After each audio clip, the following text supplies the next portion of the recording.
नमस्कार दोस्तों, स्वागत है आपका हिंदी नॉलेज शो में। तो दोस्तों, ये बात तो आप जानते ही होंगे कि भारत जो चीज़ ठानता है उसे बनाकर ही छोड़ता है। लेकिन आप क्या जानते हैं कि भारत एक हथियार ऐसा भी है जिसे 40 सालों से बनाने की कोशिश कर रहा था, लेकिन बनाने में नाकामयाब रहा था। लेकिन आखिरकार अमेरिका भारत की मदद के लिए सामने आया है और अपनी वो सबसे खुफिया चीज़ भारत को देने को तैयार हो गया। साथ ही उसकी 100% टेक्नोलॉजी भी भारत को शेयर करने जा रहा है अमेरिका। और इससे भारत की जो लड़ाकू विमानों की कमी है, आज की तारीख में करीबन 180 लड़ाकू विमान हमें और चाहिए, उसकी कमी भी पूरी हो जाएगी, वो भी स्वदेशी लड़ाकू विमानों से। ये फायदा भारत को होने वाला है। और खुशी की बात यह है कि ट्रंप के जाने से पहले ही ये डील कंप्लीट हो चुकी है।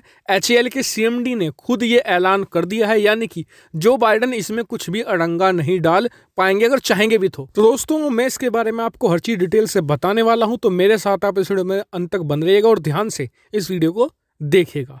तो दोस्तों, आप सभी लोग जानते होंगे कावेरी इंजन के बारे में, लगभग सभी ने इसके बारे में सुना होगा। भारत करीबन 30-35 साल हो गए, लेकिन आज तक इसे बनाने में कामयाब नहीं हो पाया है। इसका कारण ये था कि भारत का पहला स्वदेशी लड़ाकू विमान तेजस, उसमें अमेरिका का F404 इंजन लगाकर उसे सेना में शामिल किया गया था। अब भारत और अमेरिका के बीच एक बड़ी डील आखिरकार हो गई है। भारत को भी इस डील का बहुत लंबा इंतजार था और इसको लेकर बहुत लंबे समय से निगोशिएशन भी चल रहा था।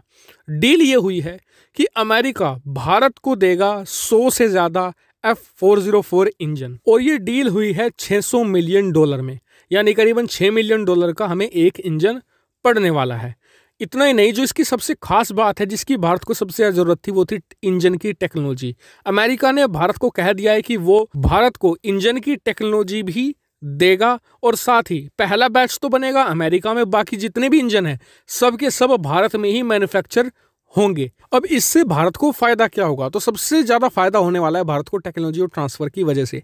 भारत को इंजन की टेक्नोलॉजी मिलेगी, जिसका इस्तेमाल करके हम कावेरी इंजन को सक्सेसफुल बना सकते हैं, या फिर इस टेक्नोलॉजी की मदद से हम एक नया इंजन बना सकते हैं अपने आने वाले लड़ाकू विमान, जैसे कि एमका का, तेजस MK2 का, या फिर ओरा के लिए भी हम एक स्पेशल इंजन तैयार कर सकते हैं। और भारत का काम इससे बहुत आसान हो जाए, क्योंकि अगर आपको पता होगा लड़ाकू विमान बनाने में बाकी सब बनाना बहुत आसान है इंजन के अलावा। आपको बता दूं कि इंजन बनाने में चीनियों के पसीने छूट गए हैं। चीनियों ने एक स्टेल्थ लड़ाकू विमान J-20 का तो निर्माण कर लिया है, लेकिन आज तक उसका इंजन वो तैयार नहीं कर पाए हैं। और भारत से जितना भारत ने कावेरी पर पैसा फूका है, उससे 20-25 गुना पैसा वो WS इंजन पर फूक चुके हैं, लेकिन आज तक वो रेडी ही नहीं हुआ है। तो यानी आप सोच सकते हैं कि ये बहुत ही कॉम्प्लिकेटेड काम है, और अमेरिका भारत को टेक्नोलॉजी देकर बहुत ही ज़्यादा आसान कर देगा भारत का काम। और ये बहुत ही खुफिया होती है चीज़। कोई भी इंजन की टेक्नोलॉजी आप ले लीजिए, कोई भी देश बहुत ही ज़्यादा मुश्किल से देता है। भारत को भी बड़ी मुश्किल से मिली है, क्योंकि भारत ने एक बड़ा ऑर्डर दिया है अमेरिका को। वहीं भारत ये भी चाहता था कि जो ये डील है डोनाल्ड ट्रंप के कार्यकाल में हो जाए, क्योंकि हमें पता नहीं कि बाइडन के साथ हमारे संबंध कैसे होंगे। और भारत की इच्छा अनुसार पहले ही ये डील हो चुकी है, इस पर मुहर लग चुकी है। आपका क्या मानना है इस पर? कमेंट करके मुझे जरूर बताएगा। साथ ही वीडियो को शेयर कीजिएगा और चैनल को सब्सक्राइब करना बिल्कुल मत भूलिएगा। Thank you for watching video.